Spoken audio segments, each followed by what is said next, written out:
du professeur Mathias Eric Onangini, politologue, vice-recteur de l'Université de Yaoundé 1. Bonsoir, professeur. Bonsoir, monsieur Alegambélé, et bonsoir aux téléspectateurs. Tout à côté de moi, le professeur Michel Oyane, HDR en sciences politiques, Université de Yaoundé 2. Bonsoir, professeur. Bonsoir, c'est Laurent Legambélé, bonsoir aux téléspectateurs de la CRTV. Et puis, à ma gauche, c'est le professeur Eric Essono Timi. Il est écrivain et universitaire à New York City. Il est l'auteur d'un ouvrage qui nous intéresse. De quoi la littérature africaine est-elle? La littérature pour une critique décoloniale. Merci beaucoup de nous rejoindre. Merci, monsieur Alegambélé. Je suis heureux d'être là. Et enfin, il y a Charles Sebouné, journaliste, chef de l'unité des affaires diplomatiques à la CRTV. Bonsoir, Charles. Bonsoir, Séverin. Et je commence par vous, justement. Charles, la tournée en Afrique d'Emmanuel Macron avait pour objectif, selon l'Élysée, de relancer les relations politiques et économiques. En passant cette volonté de renouveler les relations entre l'Afrique et la France, ça ne date pas d'aujourd'hui. Elle a été exprimée déjà depuis la cohabitation entre Jospin, Chirac, et ensuite, à l'époque de Nicolas Sarkozy, bien évidemment, on en a parlé pendant François Hollande. À la première étape de cette visite officielle à Yaoundé, est-ce qu'au niveau de la presse, vous avez le sentiment que cela s'est fait ainsi?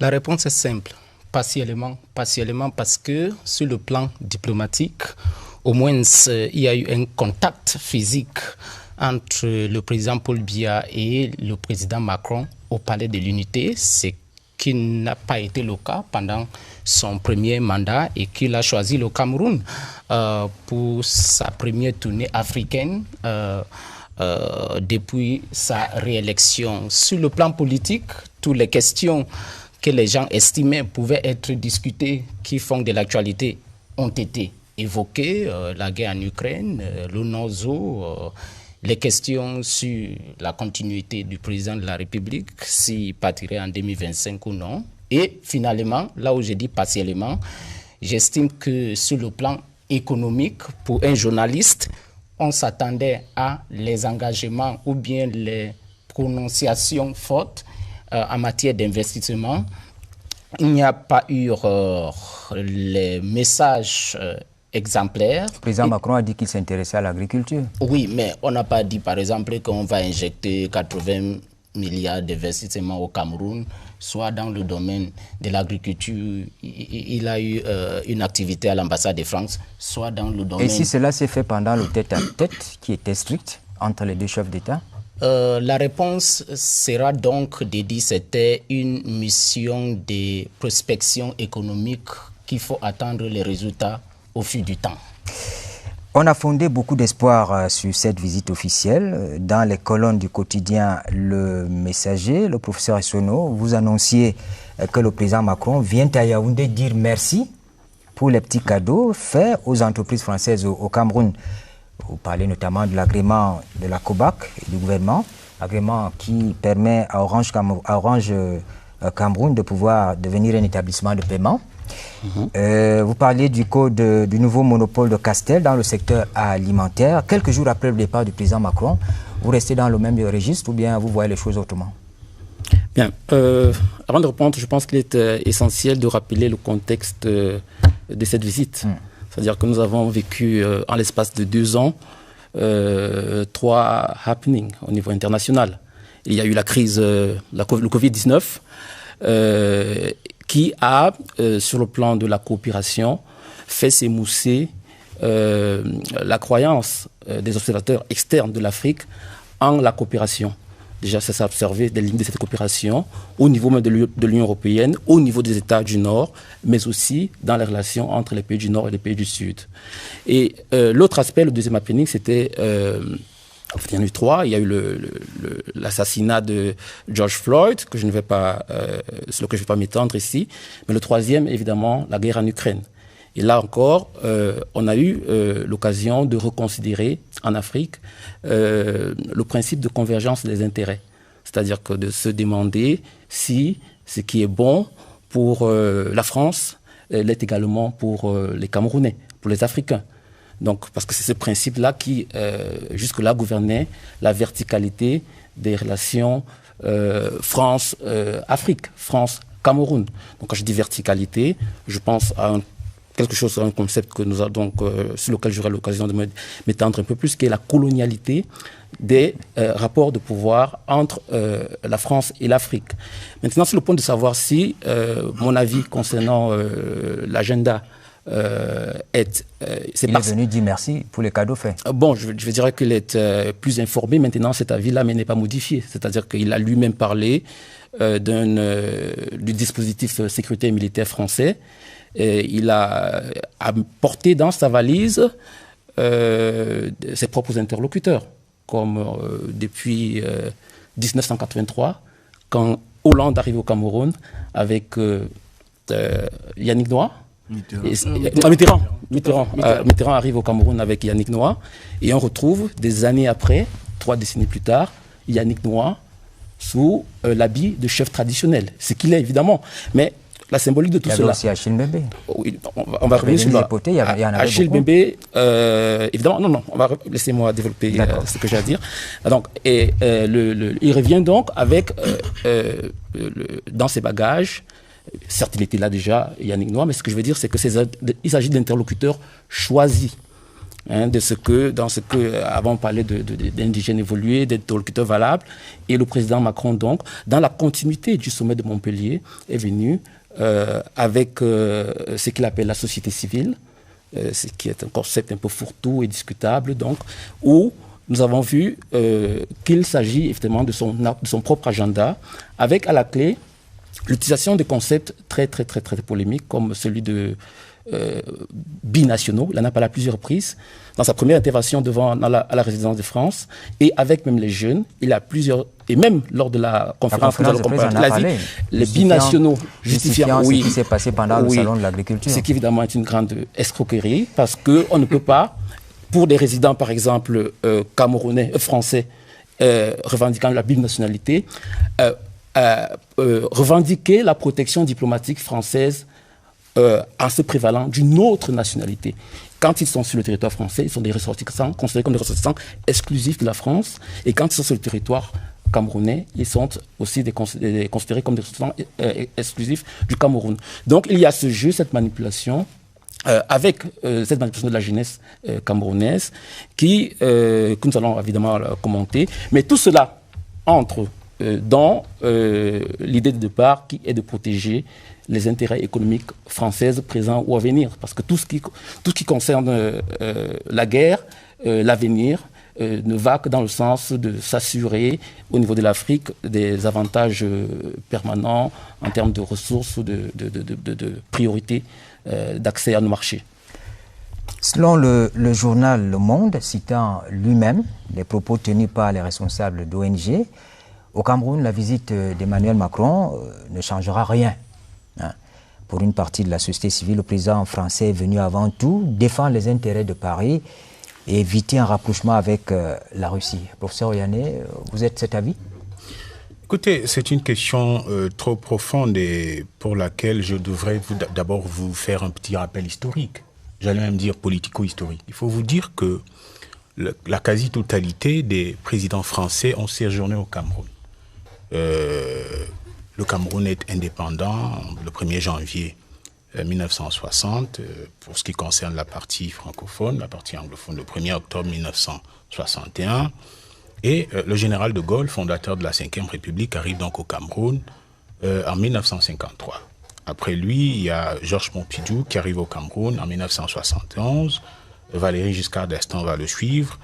En 1979, François Mitterrand en 1983 et Jacques Chirac en 1999 2 fois et puis en 2001. Après cette dernière visite de Jacques Chirac, il faut relever que le Cameroun n'a jamais été une colonie au sens du droit international des colonies de l'époque. Le Cameroun est un pays qui a une histoire particulière, qui a été, j'allais dire, organisé de façon bien précise. Il y a eu ce qu'on a appelé le traité Germano-Douala, 1884. Après, on est entré dans la tutelle internationale, d'abord sous le régime de mandat et ensuite sous le régime de la tutelle. Le Cameroun est donc un pays particulier. Il faut donc dire que depuis 2007, vous savez qui est arrivé au pouvoir en France le 6 mai 2007. Depuis 2007, les visites des chefs d'État français au Cameroun se sont arrêtés. Nicolas Sarkozy, pour ne pas le nommer, a engagé, tout le monde le sait, un certain printemps arabe, lequel printemps, il faut vous le dire, lequel printemps avait pour objectif la déstabilisation d'un certain nombre de pays. Et je vous dis bien que le Cameroun, en Afrique centrale et précisément dans l'espace CEMAC, était la cible de ce grand mouvement politique criminel. Je pèse mes mots. Et vous savez qu'en 2011, il y a beaucoup de faits, beaucoup de choses qui se sont passées. Et heureusement, Nicolas Sarkozy a connu l'insuccès, donc une défaite électorale cuisante en 2012. Et le président Biya, dans sa sagesse, est resté au pouvoir, dans sa maîtrise des questions politiques, est resté au pouvoir. Il y a donc au moins depuis 15 ans une guerre symbolique entre le Cameroun et la France, c'est-à-dire depuis 2007. Parce que, rappelez-vous bien, François Hollande arrive ici, on a appelé ça en langage diplomatique, c'est-à-dire dans le langage de l'amitié, comme on dit en diplomatie, comme les diplomates le disent, mais en réalité c'était une escale. Parce que rappelez-vous bien qu'il devait en réalité se rendre en même temps au Bénin et en Angola. Donc pour une visite d'État qui dure quelques heures, c'est quand même curieux. Il y a donc ouvertement une guerre symbolique entre le Cameroun... C'est ça qui fait qu'il vienne au Cameroun, que le président actuel vienne s'intéresser aux intérêts de la France? Tout le mandat de Nicolas Sarkozy n'a pas connu sa visite au Cameroun. François Hollande aussi est venu, mais vous savez dans quelles conditions il est arrivé ici. Pour passer quelques heures, il s'en est allé.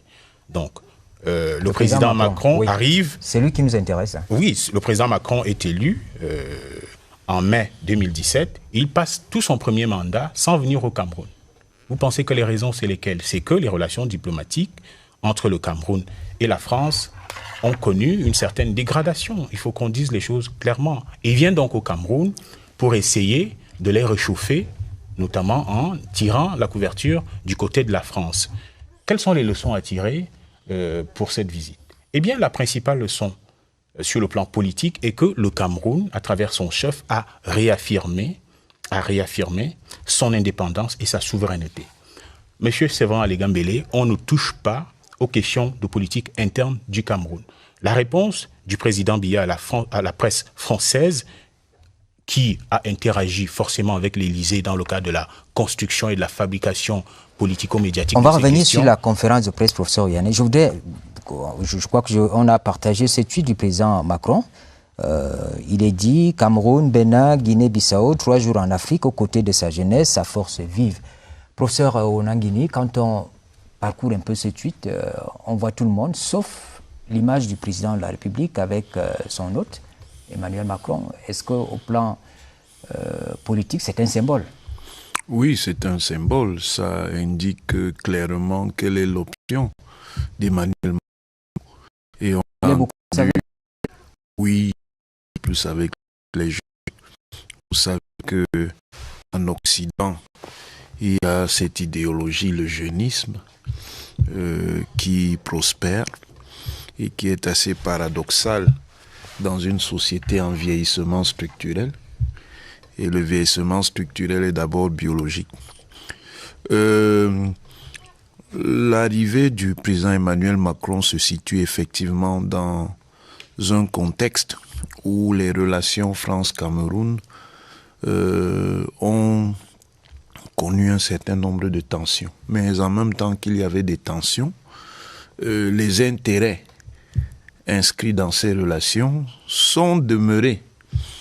Le véritable problème étant la politique de diversification des partenariats engagés par le Cameroun, concrètement au milieu des années 2000, mais déjà annoncée au milieu des années 1980.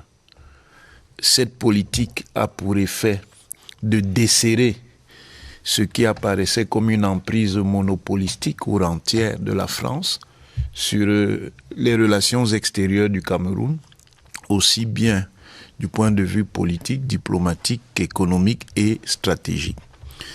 Et voilà le nœud de tension qu'il y a en réalité entre la République du Cameroun et la République française.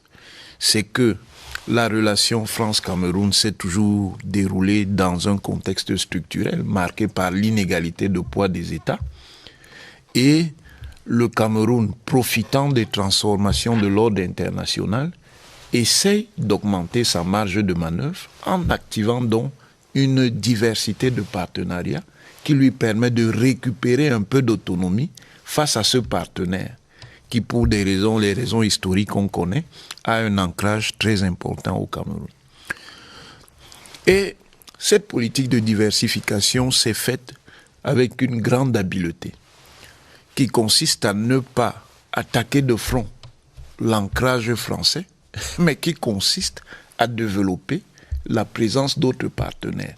Mais il est évident que la présence de ces autres partenaires a des effets sur la structure de la relation avec la France. Et le président français lui-même et la presse qui l'accompagnait ont bien noté la dégradation de la position française en ce qui concernait les échanges. Alors, est-ce pour autant dire que ce qu'on voit donc dans cette tweet-là, parce qu'on peut l'analyser, on peut analyser ces images-là, la tension persiste entre les autorités de Yaoundé et celles de Paris, malgré la visite au plus haut niveau des... Pour finir, j'utiliserai une image classique. Ce sont des relations mi-figue, mi-raisin. Je sais que j'ai des amis qui ne comprennent pas le français compliqué. Je vais donc dire que ce sont des relations... ce sont des relations mindolé, mi-sanga. Alors, à lire les journaux quand même cette semaine, et la question est posée à tout le monde, on est partagé entre amertume, déception, mais aussi espoir, parce qu'on a au moins parlé des questions mémorielles. De toutes les façons, beaucoup espéraient de cette visite du président Macron à Yaoundé. On attendait des solutions concrètes. On est allé à penser que l'alternance politique trouverait une solution, alternance politique à la tête de l'État. La hausse des prix généralisée des denrées alimentaires, que ça trouverait une solution. La rareté de l'essence dans les stations-service. Tout cela, on a l'impression que c'est allé plus vite et on n'a pas de solution.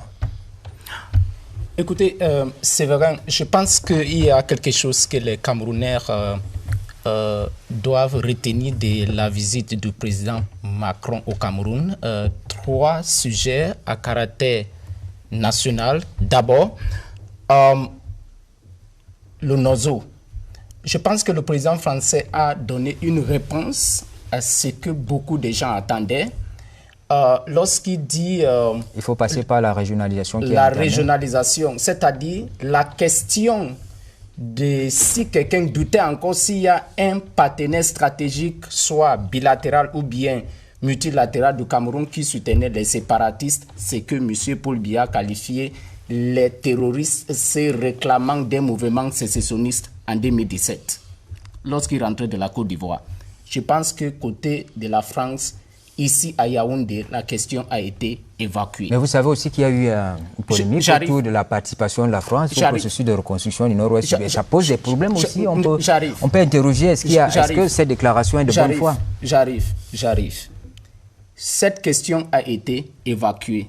La constitution du Cameroun et l'unicité du Cameroun pour la France n'est pas négociable.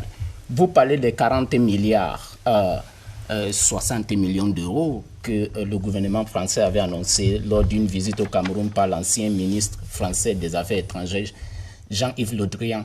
Je pense que les gens doivent réécouter l'interview de monsieur l'ambassadeur de la France au Cameroun qui nous a accordé à la CIA TV et les modalités pour l'exploitation de cet argent ont été clairement indiquées. Et vous pensez que le coordonnateur du plan de reconstruction, lui, il n'avait pas raison de...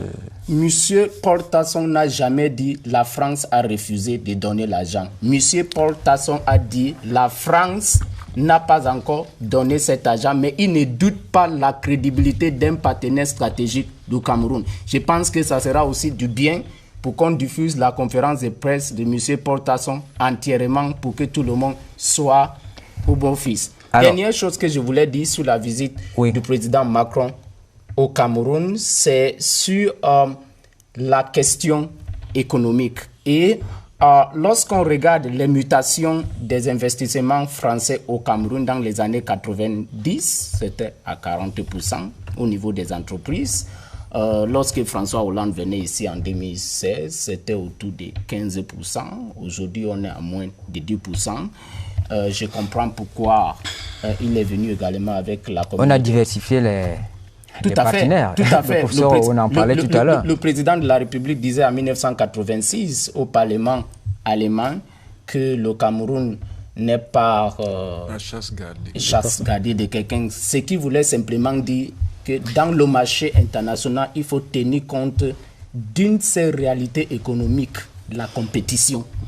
Et je voudrais pas laisser passer ça, en parlant de jeunesse, parce que vous avez cité le mot 3 fois, et même professeur Eric Matsunongini a considéré que s'il s'agissait finalement d'une excroissance de le génisme qui aurait cours en Occident. Et je voudrais dire que, en réalité, quand on regarde l'âge des dirigeants occidentaux dans la plupart des pays du Nord, ce sont des personnalités plus populaires. Il ne s'agit pas de jeunes.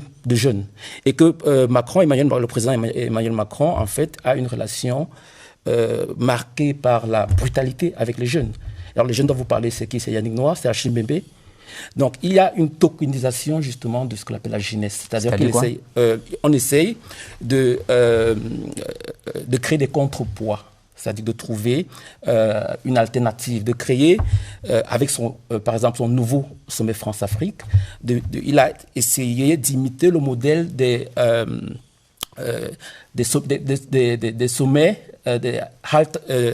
alternatifs, altermondialistes. C'est-à-dire que à côté mais en parallèle, en même temps que se tiennent les discours officiels, dont maintenant, il a voulu incarner, ou plutôt noyauter, même cette jeunesse-là. C'est-à-dire qu'il ne s'agit pas d'un mouvement. Et il y a des choses très simples qui le prouvent. C'est-à-dire que son discours sur la natalité, qui est très violent, par rapport aux femmes africaines. Oui, et ce qu'il a fait même par rapport aux étudiants africains, leur réception, comment il a fait monter le sentiment, parce que pour le coup ça existe, le sentiment xénophobe et le racisme en France. Il faut en parler. Alors cette jeunesse qui est là-bas, cette jeunesse dont il vante les mérites même, elle n'est pas basée en France. Achille Mbembe, il n'est pas en France, il est basé en Afrique du Sud. Alors à quel moment donc, moi je voudrais savoir, il aide ou bien facilite la jeunesse camerounaise? Non, il exploite, il utilise. Donc il faudrait, il y a des moyens, on sait comment aider la jeunesse. C'est-à-dire que sur le plan des structures, sur le plan de l'éducation. Mais concrètement, qu'est-ce qu'il a fait en 6 ans à la tête de l'Élysée pour aider cette jeunesse? J'aimerais le savoir.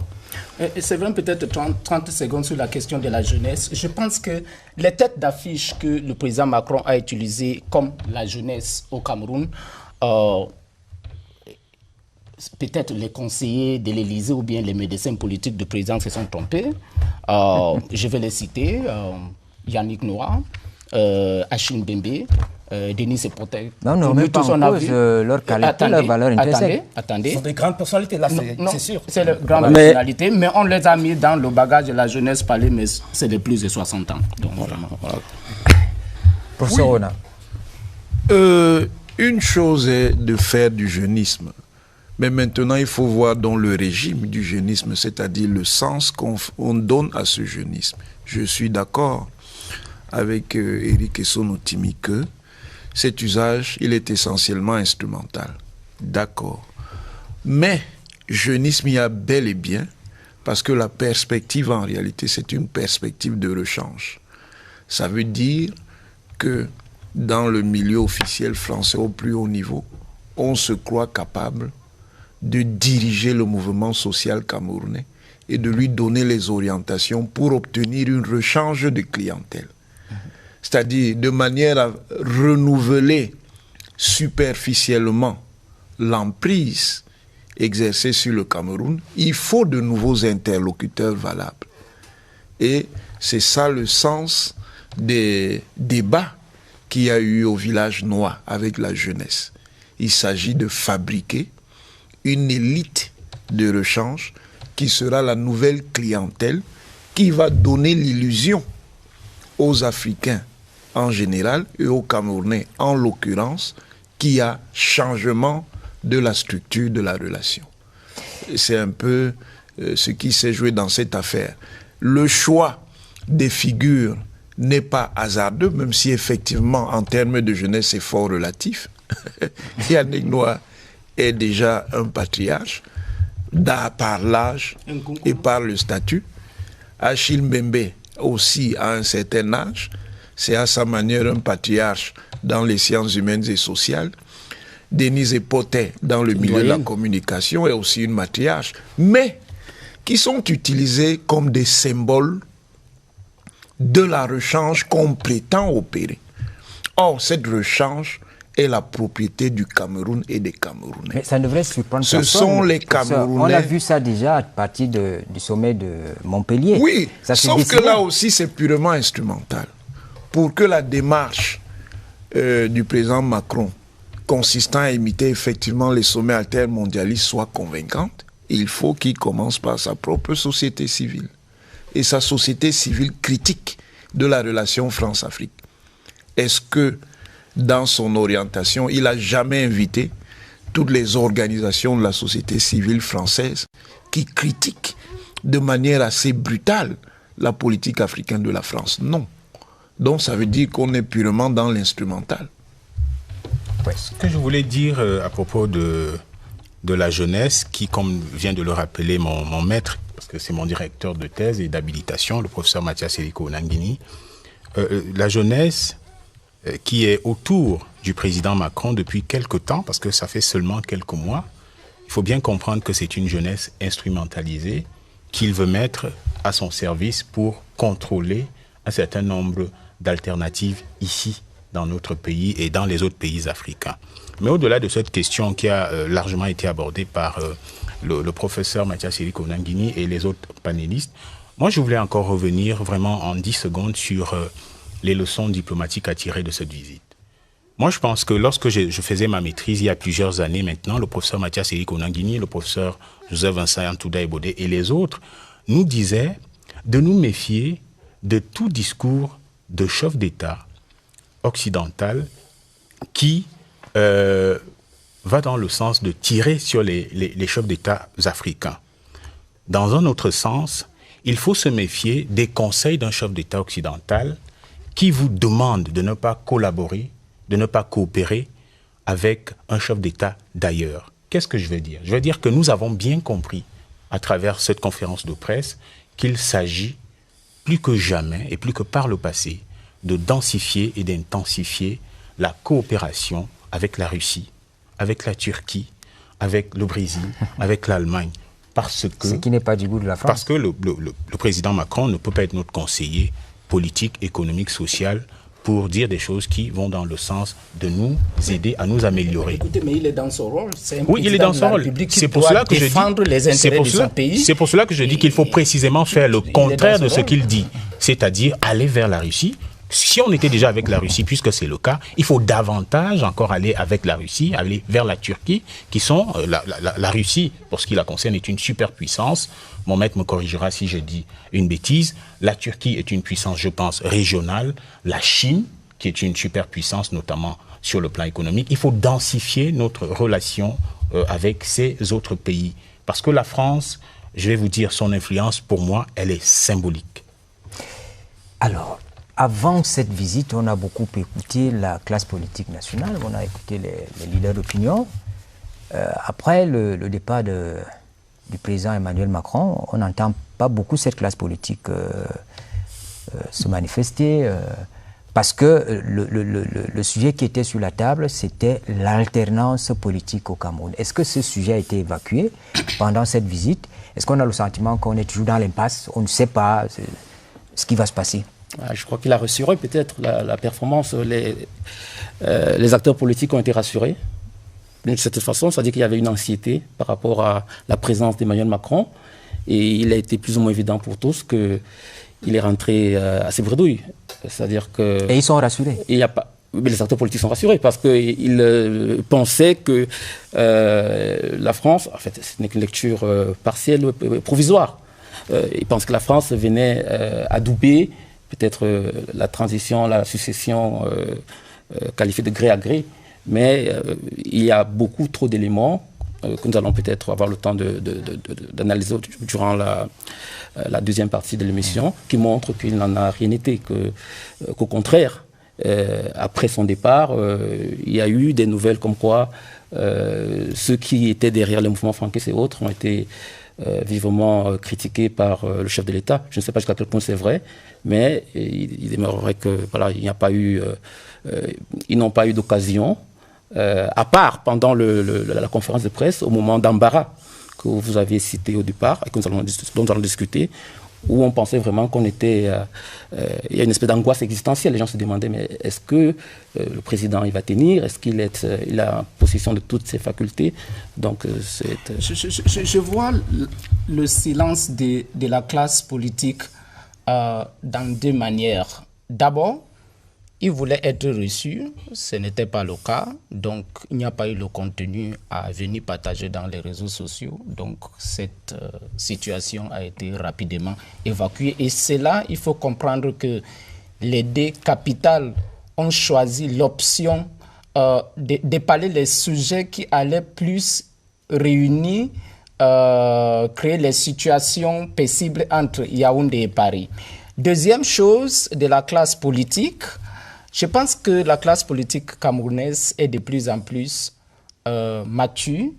C'est les gens qui comprennent progressivement l'importance de discuter les questions qui concernent la politique intérieure du Cameroun entre les Camerounais. Il y a une autre opinion qui pense tout le contraire, à savoir que elle aura été naïve au départ de penser que l'arrivée du président Macron allait régler nos problèmes domestiques. Non, c'est ça que je suis en train de répondre à la question.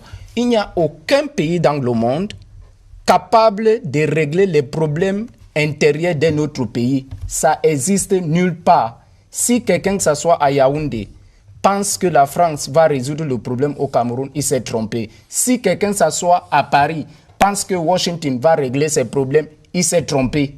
C'est la naïveté. On vous cite les exemples des pays d'à côté qui ont... Comme lesquels? Bon, allons-y. Alors, est-ce que la classe politique nationale a été... Ça n'existe pas.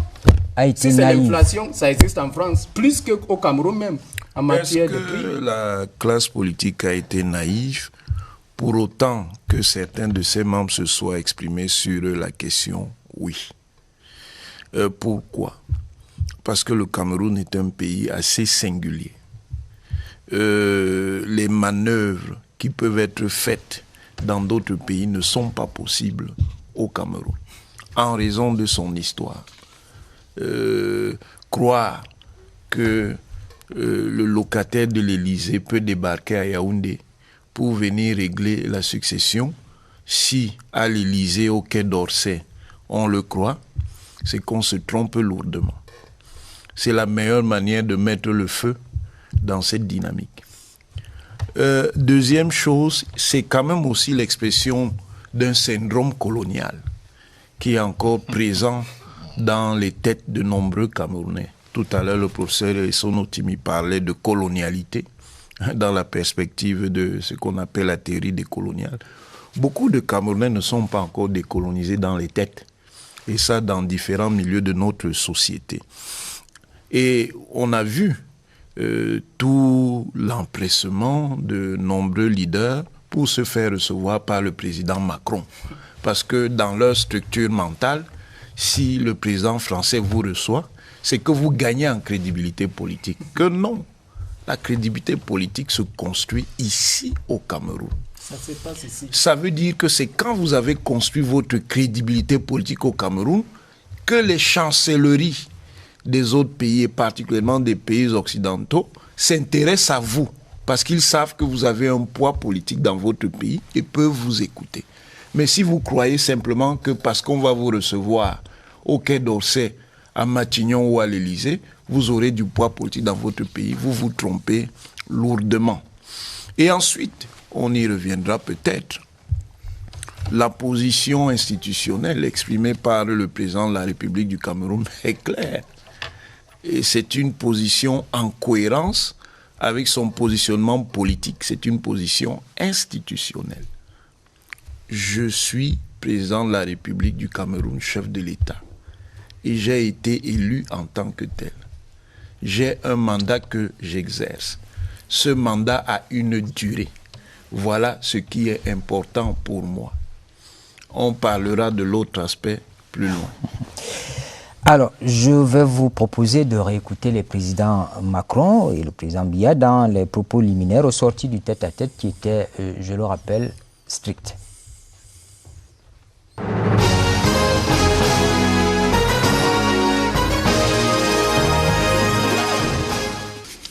Je tiens à partager avec vous les sentiments de satisfaction que j'ai exprimés au président Emmanuel Macron pour le soutien multiforme que nous apporte la France, tant au plan sécuritaire, notamment dans la lutte contre le terrorisme, qu'au plan économique et financier. Nous avons par ailleurs convenu de poursuivre nos efforts conjoints dans les domaines de l'agriculture, de l'industrie et des infrastructures, ainsi que de la formation et du développement local, avec en point de mire l'émergence du Cameroun. Nos entretiens de ce jour nous ont permis, comme les précédents, de faire un tour d'horizon de l'actualité nationale dans nos deux pays, ainsi que de la situation internationale. Nous avons notamment évoqué les menaces à la sécurité dans notre sous-région et notre continent, et les voies et moyens d'y faire face. Nous nous sommes également penchés sur la crise énergétique, les perturbations du marché mondial des céréales et l'inflation généralisée. Ce sont des défis globaux qui appellent une riposte globale. Nous avons bien évidemment évoqué la guerre en Ukraine, les destructions et les souffrances qu'elle occasionne avec des répercussions planétaires. Le président Macron et moi-même sommes d'avis que tout doit être fait pour arriver à une cessation rapide des hostilités. Je suis très admiratif de la jeunesse camerounaise. Nous en avons longuement parlé. Le niveau d'excellence des jeunes diplômés camerounais, les talents qui sont ici présents, sont une fierté pour le pays, et je pense que le rôle de la France est d'aider au maximum justement à leur donner une place et leur permettre de réussir. Cette relation forte et ancienne qui unit le Cameroun et la France se traduit par une coopération exceptionnelle. Nos priorités communes ont fait du Cameroun l'un des premiers partenaires de l'Agence française de développement. Aux côtés du gouvernement camerounais, elle a financé des projets à hauteur de 2 milliards d'euros ces 10 dernières années.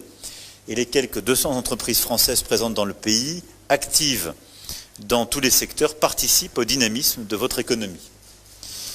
Et c'est une force pour nous tous. Alors, cette présence française, elle a été concurrencée ces dernières décennies, c'est bien normal, par d'autres. Il nous appartient d'être meilleurs, plus efficaces, d'œuvrer ensemble aussi à une plus grande transparence des marchés, à une plus grande efficacité collective. Là aussi, nous en avons longuement parlé, mais je souhaite qu'on puisse diversifier cette coopération au-delà des grandes infrastructures et des commodités, qu'on puisse regarder dans le domaine de l'agriculture, de la formation, du numérique, également des industries culturelles et créatives et du sport, comment faire davantage. C'est d'ailleurs le sens de la délégation qui m'accompagne.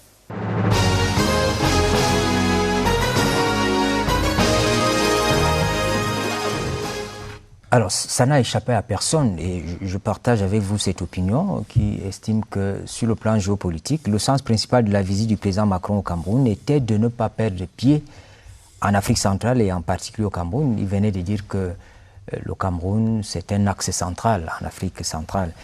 Il fallait surtout éviter que la propagande russe ait les mêmes conséquences qu'au Mali. Est-ce qu'il y a eu des avancées sur ce plan-là? Il est venu. Est-ce qu'il a pu dissuader les Camerounais de ne pas s'intéresser à d'autres partenaires, à la Russie notamment? Professeur, je vais commencer par le professeur Essono. Okay. Déjà, je pense que speech de Macron, cette séquence est la plus réussie. C'est-à-dire qu'il ne dit, il n'y a aucune invective, il n'y a aucune injonction. Oui. Vous vous attendiez à ce que ça aide à Non, à ce absolument sens-là? pas. Puisqu'ils ont promis, avant même d'arriver, qu'il n'y aurait plus d'injonction. C'est-à-dire qu'ils ont été critiqués dans leur voyage précédent. Donc, on l'attendait cette question précise. Et finalement, il est retombé dans ses travers. C'est-à-dire quand il se détache de ses notes, il y a toujours des mots qui volent. Hypocrisie, donc, il y en a eu plusieurs. On pourra en discuter. Donc, maintenant, quant à savoir si il a réussi à nous dissuader, le président Biya a répondu à la question. C'est-à-dire qu'il a parlé de la diversification, déjà de la présence de la France, et puis de la diversification de l'économie camerounaise. Mais la question sur laquelle peut-être nous pourrions discuter, parce que j'ai l'impression parfois qu'ils nous envoient et nous balancent comme ça des éléments de langage et nous fonçons peut-être baisser, sans déjà même nous interroger sur la réalité des chiffres qu'ils nous donnent. C'est-à-dire quand on parle par exemple de la dégradation de la présence des parts de marché françaises. Moi, ce que je considère, c'est qu'en réalité, il y a plutôt un agrandissement du marché camerounais. Et il y a eu peut-être une stagnation. Peut-être objectivement, ça correspond à une dégradation de leur point de vue. Mais que ce soit au Cameroun ou en France, la Chine est le premier partenaire économique. C'est quelque chose d'assez naturel. Donc pour moi, la France reste en réalité le premier partenaire économique. Maintenant, comme il a dit dans son discours, ils essayent d'investir d'autres domaines que les services, il a appelé ça les commodités, et le principal, je pense que c'était les... Donc, il essaie d'investir de nouveaux domaines économiques. Mais pour cela, évidemment, il devra passer par la compétition. Rien n'est gagné. Donc ça, c'est mon sentiment par rapport à ces déclarations qui ont été faites sur... La présidence de la Russie inquiète. Je ne pense pas, parce que le premier partenaire économique ou bien économique et géostratégique des pays africains aujourd'hui, c'est la Chine. Il doit plus s'inquiéter de la présence chinoise en Afrique. Il n'a pas évoqué la Chine. Deuxième, il faut regarder les pays comme le Pays-Bas, que sa présence économique au Cameroun aujourd'hui est plus importante que la Russie. La Chine ne s'attaque pas aux intérêts de l'Occident. Hein. Mais oui, j'arrive... La Chine a ses méthodes. Oui, mais écoutez, sur la présence russe est liée à la question de la guerre en Ukraine. Je pense qu'en 2003, j'étais en 3e au lycée, et un certain 19 mars, lorsque les États-Unis ont décidé d'envahir l'Irak, le président Paul Biya se retrouvait à Washington. À l'époque, le Cameroun était un membre non permanent du Conseil de sécurité des Nations Unies. Je n'ai pas vu aucune question d'un journaliste français qui disait que peut-être M. Biya allait donner le soutien à M. George W. Bush de lancer la guerre contre l'Irak, qui était d'abord illégale et opposée par Jacques Chirac, le président français à l'époque. Fast forward 2022, le Cameroun décide de signer un accord de coopération militaire avec la Russie en pleine guerre, une invention... De renouveler. Renouvellement, tout à fait, avec la Russie en pleine guerre contre l'Ukraine, qui est notre acte illégal également. Donc, lorsque vous prenez les deux actes illégaux, États-Unis qui a envahi l'Irak, les journalistes français n'étaient pas préoccupés.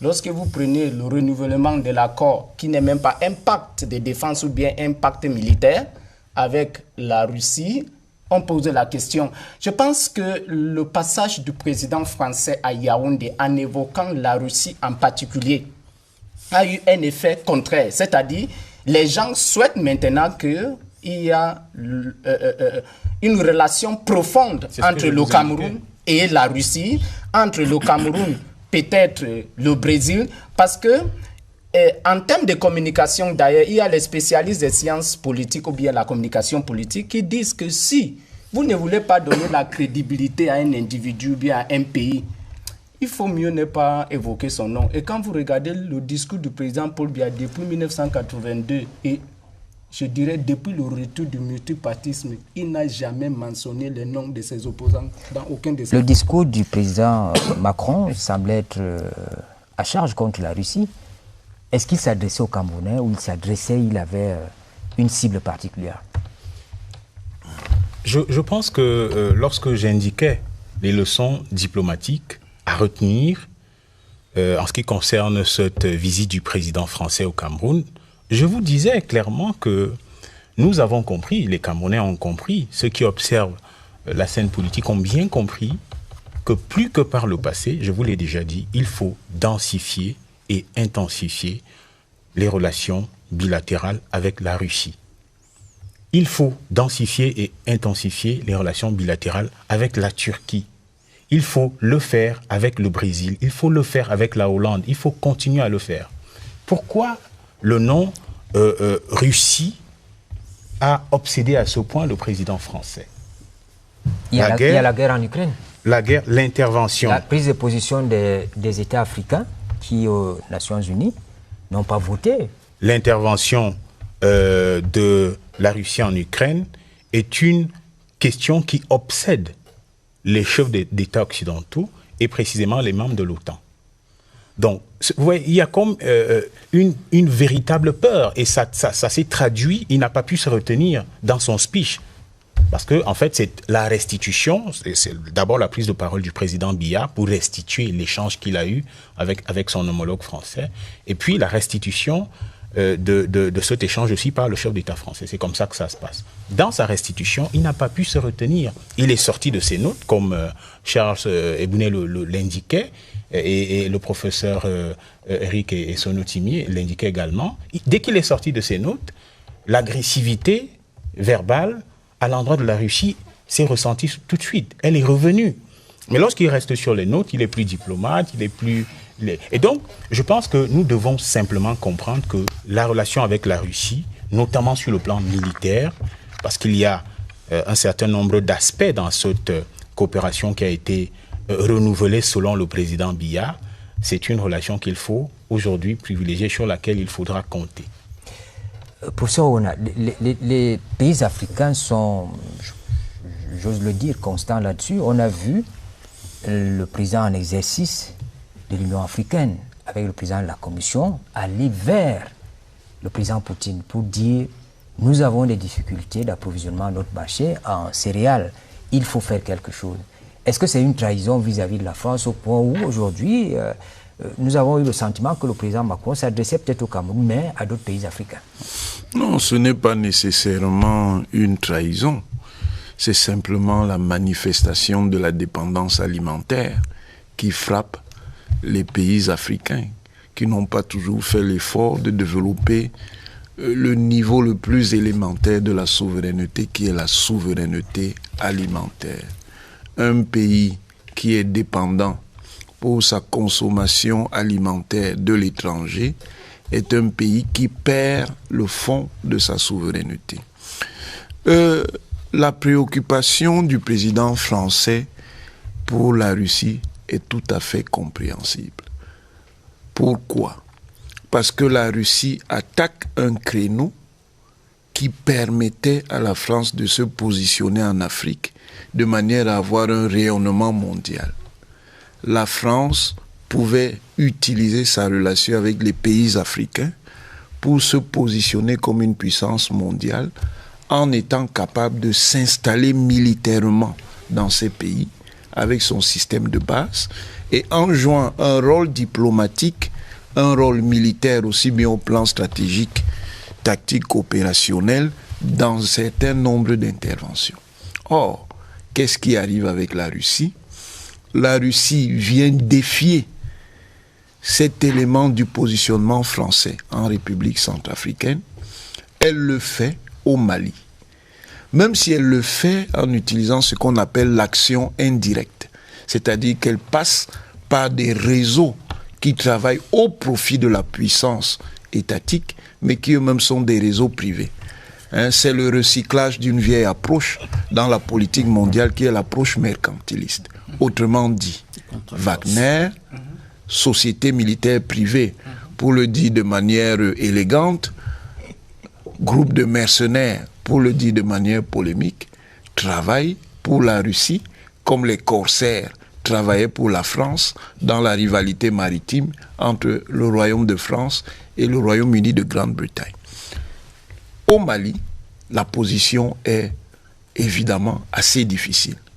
Et la Russie, à travers cette action indirecte, met la France en difficulté au point de faire que son positionnement dans le cadre de l'intervention pour gérer la crise malienne a dû être délocalisé au Niger et dans les autres pays du Sahel. En Centrafrique, à travers cette intervention, la Russie a bloqué les manœuvres de repositionnement que la République française voulait avoir. Alors la France s'inquiète. Si la Russie, à travers Wagner, est présente en Centrafrique, géographiquement, la Centrafrique est à côté du Cameroun, qui, dans cette Afrique centrale, vous savez que l'Afrique centrale, c'est une région assez particulière, qui est au milieu des autres régions et qui est étirée. Dans l'Afrique centrale, d'influence française, qui correspond à peu près institutionnellement à la CEMAC, le Cameroun a une position évidemment importante. Le Mali, c'est à côté de la Côte d'Ivoire. Alors, il est tout à fait légitime pour le président français de s'inquiéter de cela. Mais il y a plus. La mondialisation a un tableau médiatique, communicationnel, qui relève de ce que nous appelons simplement aussi en partie de la propagande.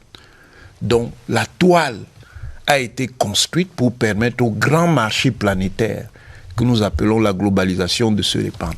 Simplement, les acteurs périphériques sont aujourd'hui capables aussi de retourner la toile. Comme France 24 peut épingler les gouvernements africains, il y a aussi maintenant des médias africains qui sont capables, avec une résonance planétaire, fut-elle relative, d'épingler la France. Et l'un des grands soucis, et le président Macron l'a dit, c'est des chaînes comme Afrique Média. Et on peut appliquer la réflexion sur les acteurs périphériques aussi aux États. Bien sûr. Voilà, c'est-à-dire que anciennement considérés comme des États marginaux périphériques, voilà, et aujourd'hui, bien sûr. Et on voit bien que ce nouvel instrument intéresse les chefs d'État et les classes gouvernantes qui peuvent utiliser ça comme un moyen de réponse sans que ce soit un moyen direct. Donc nous aussi, nous apprenons à faire de l'action indirecte. Et, je finis, dans les activistes néo-panafricains ou néo-panafricanistes, parce que le panafricanisme est un mouvement assez complexe, les Français ont remarqué qu'il y a des activistes camerounais qui les dérangent. Et ces activistes sont de plus en plus écoutés par un certain courant de l'opinion africaine. On peut citer quelques noms. Il y a des activistes qui sont aussi des hommes politiques, Bandakani par exemple, Nathalie Yamb et d'autres. Et c'est pour ça que le Cameroun les inquiète. D'où la volonté de structurer à leur avantage la jeunesse. C'est-à-dire de faire émerger une jeunesse qui soit plutôt favorable à la France. Parce que malgré le discours officiel, ils sont conscients qu'un sentiment puissant d'hostilité est en train de se former contre la France. Même s'ils ne le disent pas toujours publiquement, ils sentent que les données ont changé. Et ça commence à attaquer des questions structurelles. Et il ne faut pas le négliger, je finis là-dessus. Il ne faut pas le négliger. Parce que, par exemple, la problématique du franc CFA, ce sont ces activistes qu'on snobait au départ qui ont commencé à la soulever. Et ça a une résonance de plus en plus forte dans nos sociétés. C'est vraiment peut-être 30 secondes. Oui. Vous avez dit que peut-être les chefs d'État africains ont trahi la France avec la visite du président en exercice de l'Union africaine à M. Poutine à Moscou. Je pense que c'est le réalisme politique. La seule solution de la crise en Ukraine, c'est Poutine. Comme la seule solution en 1962 lors des baies de cochon, c'était les Américains. Il faut savoir une seule chose. Dans toutes les puissances dans le monde ont ce qu'on appelle zone d'influence. On ne peut pas avoir les missiles russes au Cuba, qui est à quelques kilomètres de la Floride, comme on ne peut jamais accepter. Moi, j'étais en Ukraine et en Russie. On ne peut jamais accepter qu'on a les missiles américains à travers le temps installés en Ukraine. Si la guerre doit finir, les Américains ou bien la communauté transatlantique doivent dire à M. Poutine, pendant un siècle, l'Ukraine ne sera pas membre de l'OTAN et le lendemain, la guerre va finir. Et dire aussi peut-être pour conclure, enfin pas pour conclure, mais parce que je suis sensible à la question du sentiment d'hostilité anti-français. Je crois que c'est une construction rhétorique de l'extrême droite française. C'est-à-dire que les gens qui veulent criminaliser la pensée chez les Africains. Parce qu'en France, on critique très violemment la France et même la politique de la France en Afrique. Mais dès lors qu'il s'agit d'Africains qui rejettent les politiques impérialistes, ils sont labellisés comme hostiles ou revanchards. Oui, non, je voudrais, parce que c'est régulièrement repris, y compris par les hommes politiques, vous l'avez dit, mais le sentiment anti-français, c'est juste quelque chose qui nous empêche, qui a pour vocation de nous empêcher de penser. Je suis professeur d'études francophones, j'enseigne le français, je suis diplômé, nous sommes presque tous ici produits de l'université française. Nous parlons français, nous sommes des ambassadeurs, même à notre corps défendant de cette situation. Et d'ailleurs, je considère que le Cameroun est le pays francophone le plus important. Tout à fait. C'est-à-dire que, mis à part Haïti, qui a une longue culture, l'Algérie... La logique intellectuelle et idéologique. Tout à fait. Oui, absolument, absolument. C'est-à-dire que, et même en projection, c'est-à-dire que si on considère l'Algérie, qui n'est même pas membre de la francophonie, le Maroc, qui est arabophone et autres, le Sénégal, ils n'ont pas le niveau d'éducation, il n'y a pas le niveau d'éducation. Et le Wolof, les langues nationales... Le Gabon et le Togo viennent de joindre le Commonwealth. Oui, et les langues nationales dans ces pays-là ne sont pas ce qu'elles sont ici au Cameroun. C'est-à-dire où le français, en fait, on est même arrivé à ethniciser la langue française, le français. Il y a une guerre quand même qu'on appelait problème francophone, où des gens disent qu'il y a leur problème, c'est une autre partie des Camerounais qu'on appelle francophones et d'autres anglophones. Donc si on veut parler du sentiment anti-francophone, je pense qu'il devrait plutôt se préoccuper de cela, plutôt que d'essayer de museler tous ces activistes-là. C'est pour moi qui constituent vraiment ceux qui devraient davantage être écoutés que les autres qui ont déjà des tribunes. Par ailleurs, ça dit comme journaliste, comme intellectuel. Alors si tant qu'on laisse les autres là dans les marges et dans les couloirs dits du complotisme et autres, ils se développent... La République française n'est déjà pas capable d'écouter sa propre société civile sur la politique africaine de la France. Moi, je serais convaincu de la pertinence de la démarche des officiels français quand ils vont parler avec des associations comme Survie, qui critiquent violemment la politique africaine de la France. Là, je saurais qu'on est vraiment en train d'évoluer. Venons-en à l'analyse de la conférence de presse des deux chefs d'État, en insistant sur le sens de la technique discursive et communicative des deux chefs d'État. Il faut dire que l'attitude du président Paul Biya, le 26 juillet 2022, lors de la conférence de presse avec Emmanuel Macron, cette attitude suscite encore beaucoup de commentaires. Comment comprendre qu'il ait eu à relancer un intervieweur pendant plusieurs fois? Je pense que la bonne manière de répondre à cette question consiste à indiquer d'abord que c'est le président Macron qui lance des hostilités. Parce que la première question qui est posée, je pense, l'est par votre collègue de la CRTV, Yves-Marc Medzo, qui estime que la France fait du deux poids deux mesures, en Ukraine, et pas seulement la France, mais les autres pays occidentaux membres de l'OTAN. La réponse de Emmanuel Macron est teintée de beaucoup de condescendance, il y a beaucoup d'hypocrisie, de beaucoup de mépris, et ça me rappelle un peu l'arrogance sarko-discursive des années 2007 et 2012. Il faut quand même indiquer, avant l'analyse de la parole présidentielle et de ces silences, de ces relances de Paul Biya, que lorsqu'on parle d'hypocrisie, mais de quoi parlons-nous? Il faut quand même dire que les États-Unis, c'est une guerre en Irak gratuite. C'est ça l'hypocrisie. Il faut dire que... Mais il s'est justifié, il a dit que les soldats français sont morts pour défendre l'Afrique, le Mali. C'est vrai, les Gambélé. L'hypocrisie... Pas simplement ça, sur l'invitation du gouvernement malien. L'hypocrisie dont parle le président français est de l'autre côté. Lorsque les États-Unis attaquent l'Irak, l'Afghanistan, c'est ça l'hypocrisie. Lorsque l'Arabie Saoudite attaque le Yémen, c'est ça l'hypocrisie. Lorsque la France et l'Union européenne attaquent la Libye en assassinant Muammar Kadhafi, un président africain, et qu'il n'y a aucune sanction ni contre les États-Unis, ni contre l'Arabie Saoudite, ni contre la France et l'Union européenne, c'est ça l'hypocrisie. Maintenant, je m'en vais vous donner mon sens et ma compréhension de la dynamique discursive et communicative du président Biya par rapport à cet échange.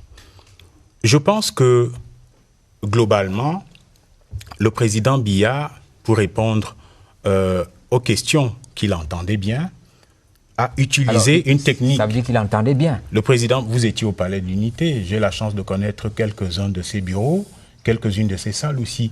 La salle dans laquelle s'est tenue cette conférence de presse n'était pas particulièrement grande, vous le savez, vous étiez là. Charles Ebouné, vous étiez là aussi. Je connais aussi cette salle. Et donc, et je vous dis que lorsque le président de la République doit prendre la parole, et en l'occurrence c'était 2 présidents, la logistique est réglée, elle est millimétrée. Donc, le problème logistique, ici, est quelque chose qu'il faut évacuer. Alors, lorsque le président de la République du Cameroun dit, parce que là, nous sommes en pleine communication politique, nous sommes dans la manipulation de ce qu'on appelle la rhétorique, nous sommes dans la sémiotique. Il faut bien comprendre ce que ça veut dire. Le président de la République du Cameroun reçoit une première question, il relance le journaliste une première fois, une deuxième fois et une troisième fois. Et après, il dit, est-ce que quelqu'un voudrait bien me répéter la question ? Et le président français, de reprendre la question, il tombe dans son piège, il le recrute dans la scène. Il devient son traducteur, parce qu'on traduit le français en français. Donc il le ridiculise, il demande qu'il traduise la question et il se met donc à faire ce travail. Il entre là dans la communication traditionnelle africaine. Parce que lorsqu'un vieux sage africain vous dit qu'il n'entend pas alors qu'il est tout à côté de vous, c'est que ce que vous êtes en train de lui dire ne l'intéresse pas et il vous entend parfaitement.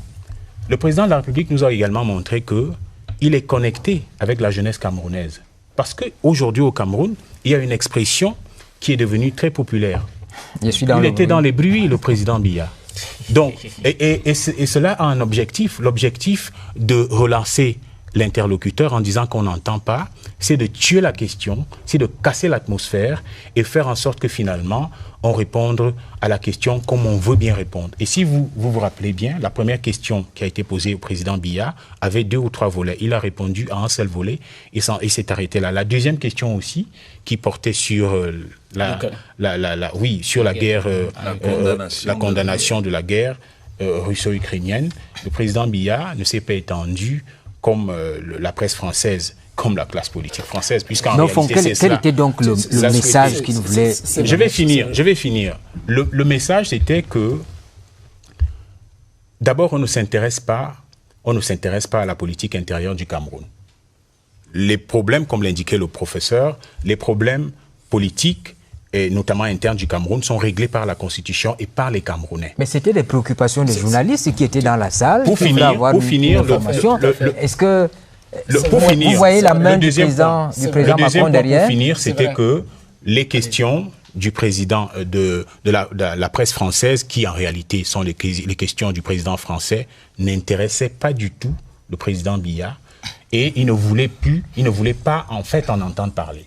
Voilà le sens de cette communication. C'est vrai, étant dans la salle et sachant très bien que le Haut-Palais était du côté du président Paul Biya, lorsque j'ai vu le président demander une répétition de la question, je me suis rapidement rappelé d'un cours en communication politique d'une théorie de Charles Pasqua, la théorie des bruits ou bien la théorie des mathématiques de la communication. C'est-à-dire, je préfère de recevoir le message directement de la personne qui l'a conçu, au lieu d'utiliser les autres canaux. Donc vous posez la question, je n'ai rien compris. Vous posez la deuxième fois, je n'ai rien compris. Pour la troisième fois, il tourne, il regarde, est-ce que quelqu'un peut me traduire ou bien me répéter ça bien?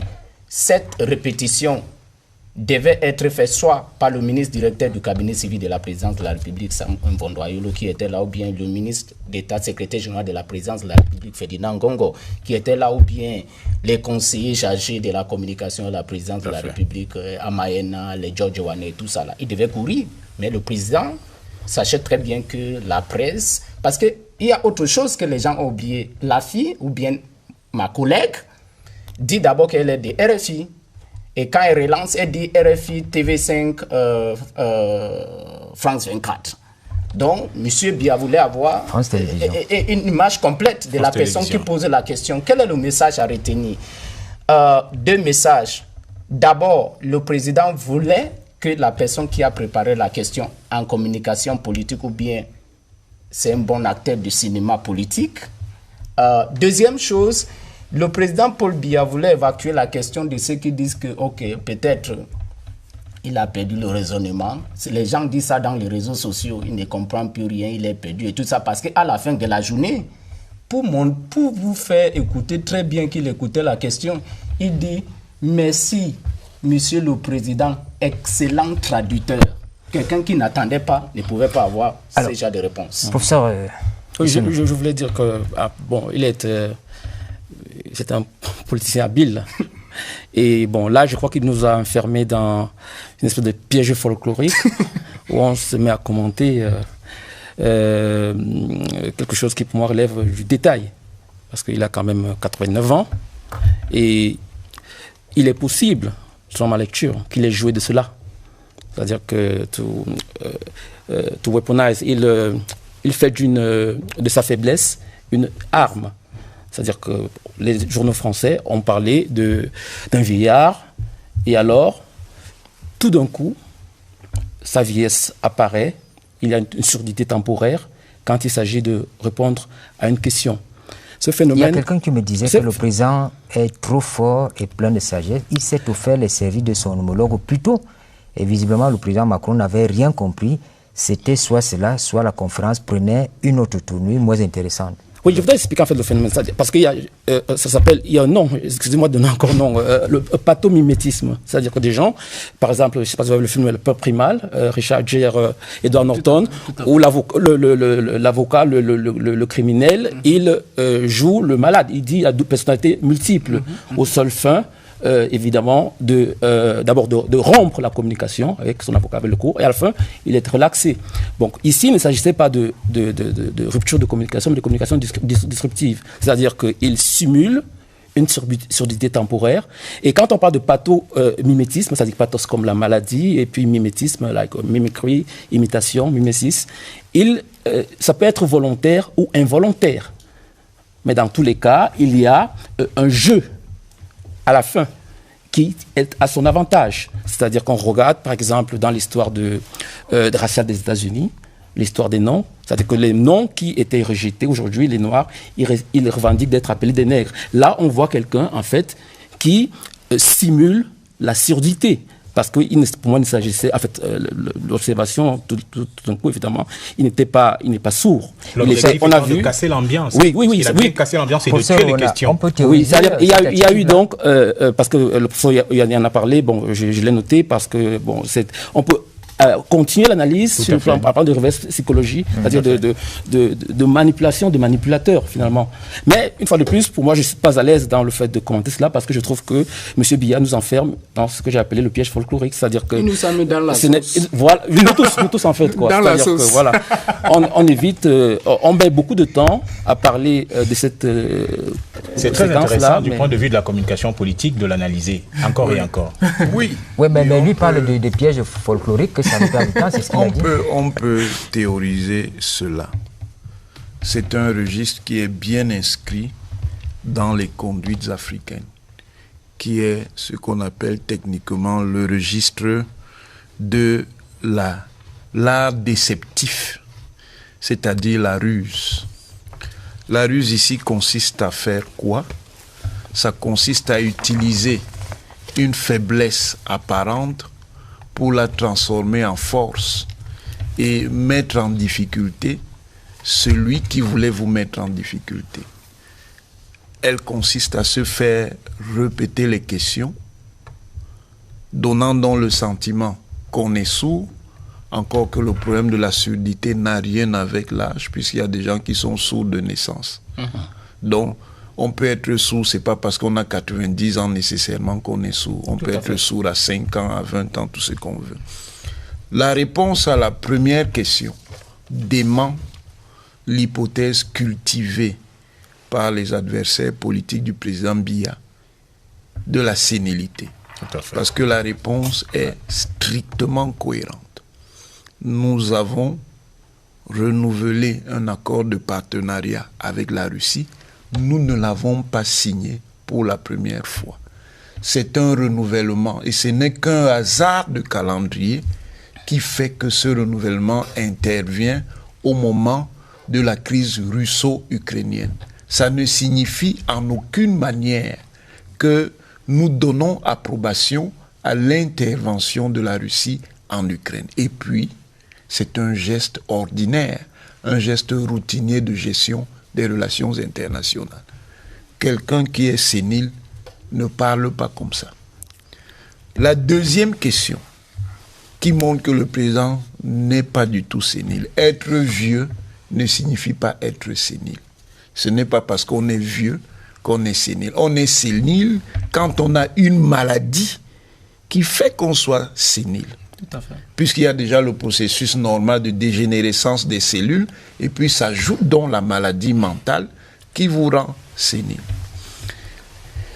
La question est une question inconfortable pour le président Biya, puisqu'on lui enjoint, c'est un ordre en fait, de condamner la Russie. Or, il a expliqué dans sa première réponse que la Russie est un partenaire du Cameroun, comme les autres partenaires du Cameroun. Parce que le président sait évidemment que la présence de la Russie, comme la présence de la Chine, comme la présence du Brésil, de la Turquie ou de l'Inde, gêne le partenaire historique qui avait le monopole, comme dans la logique de l'économie, les opérateurs historiques avaient le monopole dans un secteur avant qu'on libéralise. Et il dit donc, nous, on travaille avec tout le monde dans la préservation de nos intérêts. Et il ne répond pas, il absorbe la réponse de la deuxième question, il ne répond pas sur le point de l'injonction. Et troisième question, on lui pose donc la question sur l'alternance. Et qui a étudié le cheminement politique et institutionnel de Paul Biya en tant que haut fonctionnaire, en tant que haut commis de l'État, en tant qu'acteur politique et institutionnel de poids, secrétaire général de la présidence, directeur du cabinet civil, premier ministre et chef de l'État, président de la République, sait que cette question ne pouvait qu'agacer au plus haut point le président. Pourquoi ? Je vous ai dit tout à l'heure que sa logique a toujours été une logique institutionnelle. Chaque fois qu'on lui a posé une question sur la question de la succession, langage d'ordre patrimonial, ou de l'alternance, langage d'ordre pluraliste, il répond toujours, dans le registre de la succession, le Cameroun n'est pas un royaume. Le Cameroun, c'est une république. Et en république, il n'y a pas de dauphin.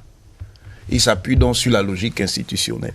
Quand on lui pose la question de l'alternance, il répond « Je suis là parce que j'exerce un mandat qui m'a été confié par les Camerounais. Je suis en plein mandat à 3 ans ou 4 ans de la fin de mon mandat. Mon mandat, c'est 7 ans. Et vous venez me poser une question sur la succession pour dire que pour lui, c'est une question outrancière. Parce qu'il est en plein exercice de ses fonctions et vous lui posez la question de savoir quand il va partir. Tout ça pour dire quoi? À ses chères études. Tout ça pour dire que cette question, il la renvoie au calende grec, pour ne pas dire au calende bantou. Et la fin ironique, soit je reste, soit je rentre au village, a un sens très puissant. Mais ce n'est pas le sens que l'on croit.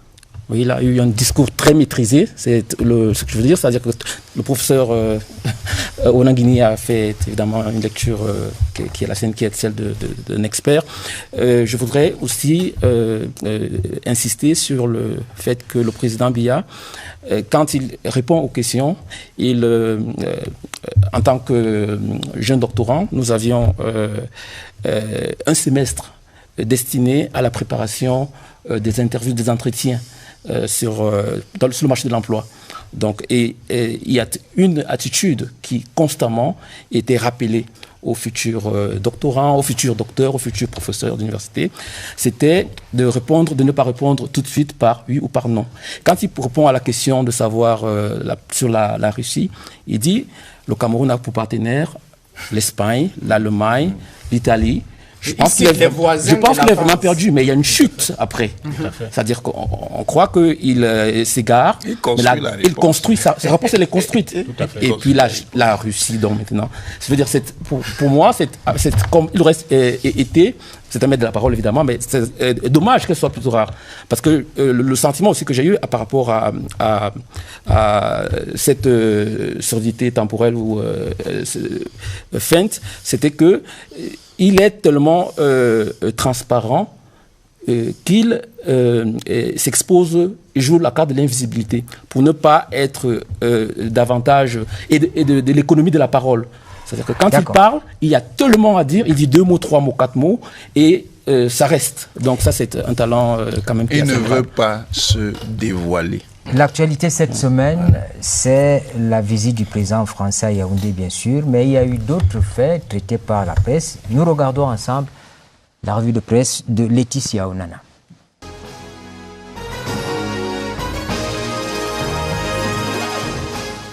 La visite officielle du chef de l'État français en terre camerounaise a fait les choux gras de la presse cette semaine. À l'heure du bilan, Cameroun Tribune estime qu'un air de renouveau souffle dans la relation entre Yaoundé et Paris. De son côté, l'économie quotidienne affirme que le tête-à-tête Biya-Macron a permis de définir de nouveaux axes de coopération économique. Pour mutation, le rendez-vous des 2 hommes d'État face aux journalistes a suscité de multiples interrogations, dont celle relative à la présidentielle 2025. Rester ou aller au village, la question demeure sans réponse, note le journal de Georges Alain Boyomou. Poursuivons en économie avec l'hebdomadaire panafricain L'Avenir qui nous apprend que le Cameroun fait partie des meilleurs pays au monde à avoir maîtrisé l'inflation dans ses marchés. Taux enregistré au premier trimestre 2022, 4,6%. Dans la presse cette semaine, il y a également eu des nouvelles dans le secteur minier camerounais. D'abord, dans les colonnes d'émergence et l'économie quotidienne, qui rapportent la fermeture sur ordre du préfet de quelques sociétés minières en activité dans le département de la KDI. Ensuite, dans l'œil du Sahel, qui dévoile les recettes minières recouvrées en 6 mois dans le nord du Cameroun. Recettes estimées à plus d'1 milliard de francs CFA, souligne le tri-hebdomadaire régional d'information. La revue de presse se referme. Place au débat.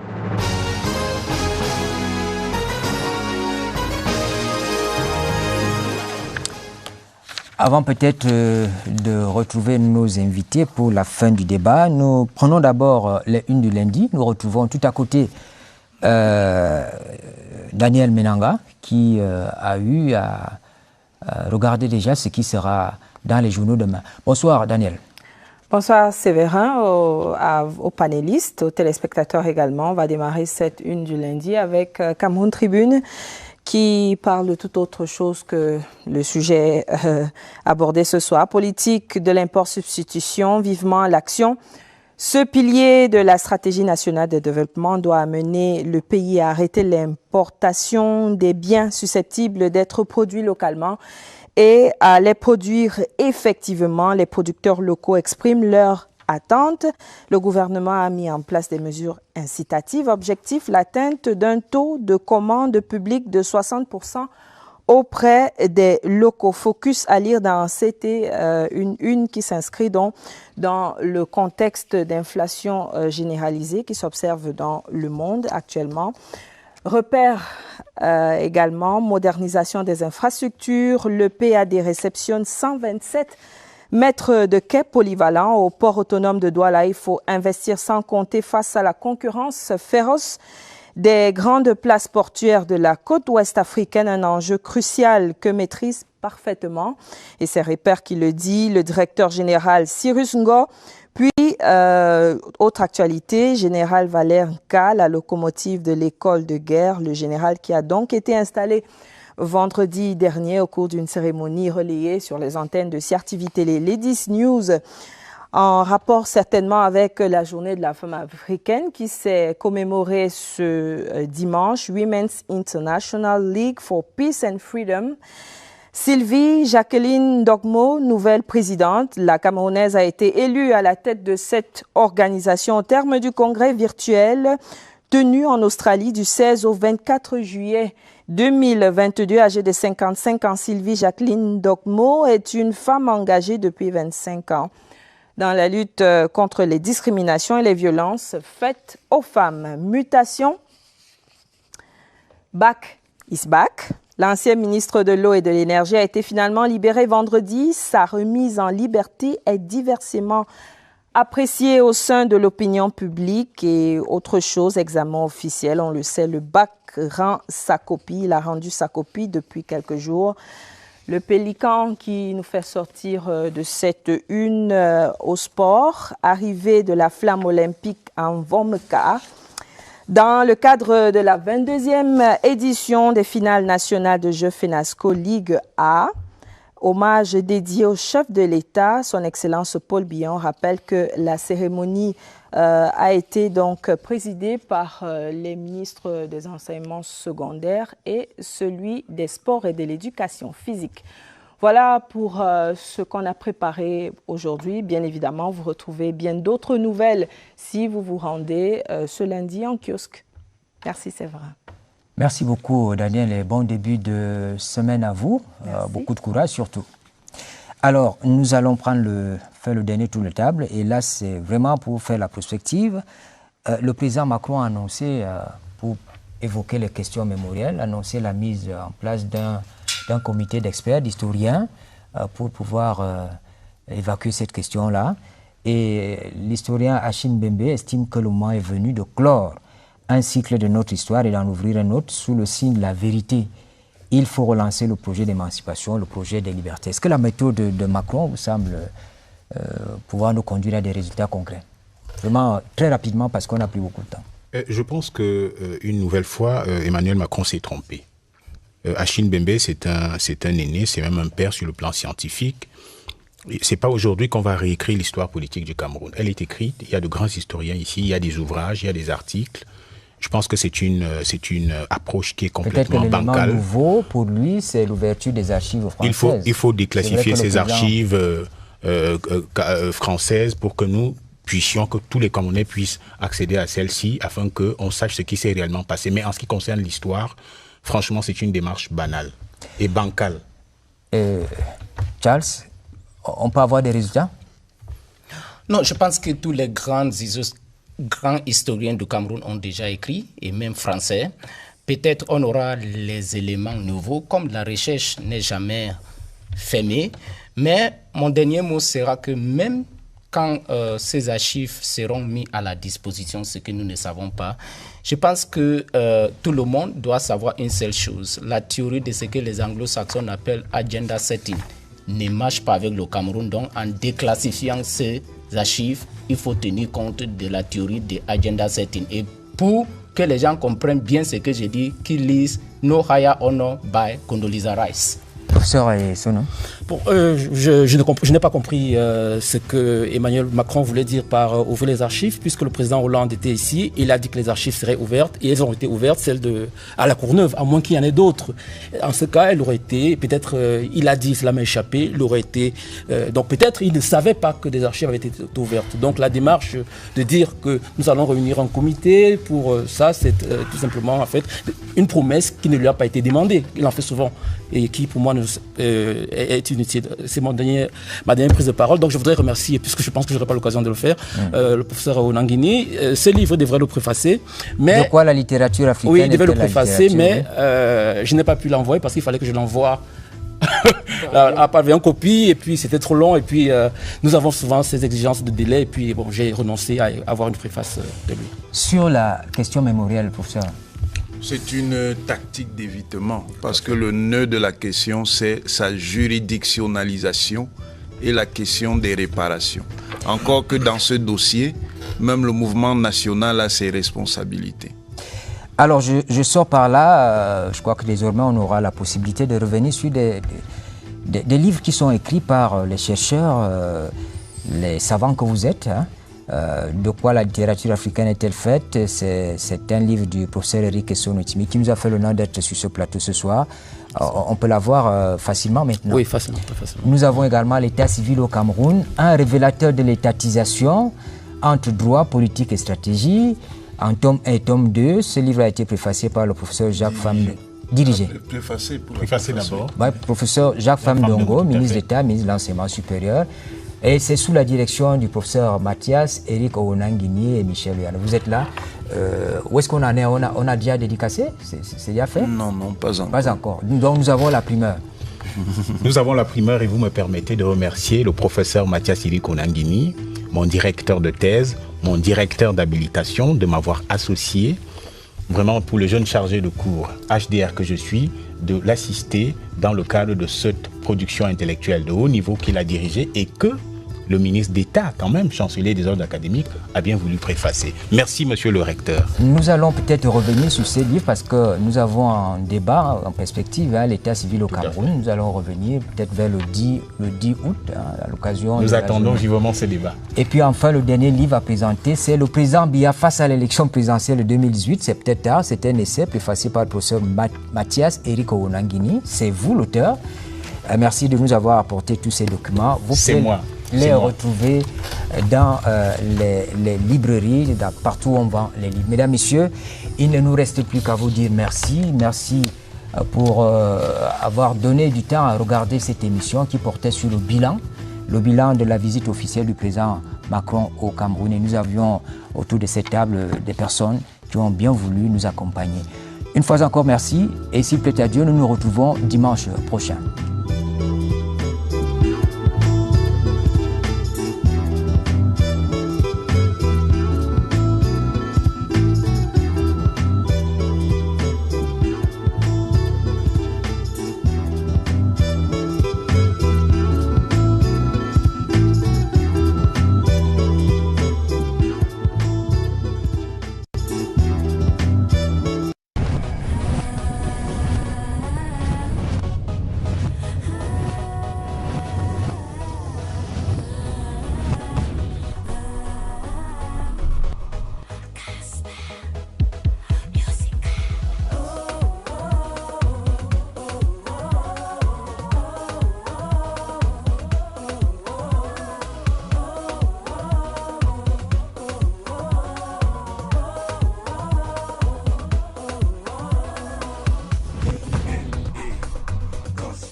Salut très chers téléspectateurs, merci d'être scotchés parce que c'est une nouvelle édition de votre émission Le Gospel Musical saison 10. C'est parti. Alors, elle, c'est une maman assez exceptionnelle. Elle a un look qui nous rappelle nos valeurs africaines. Elle a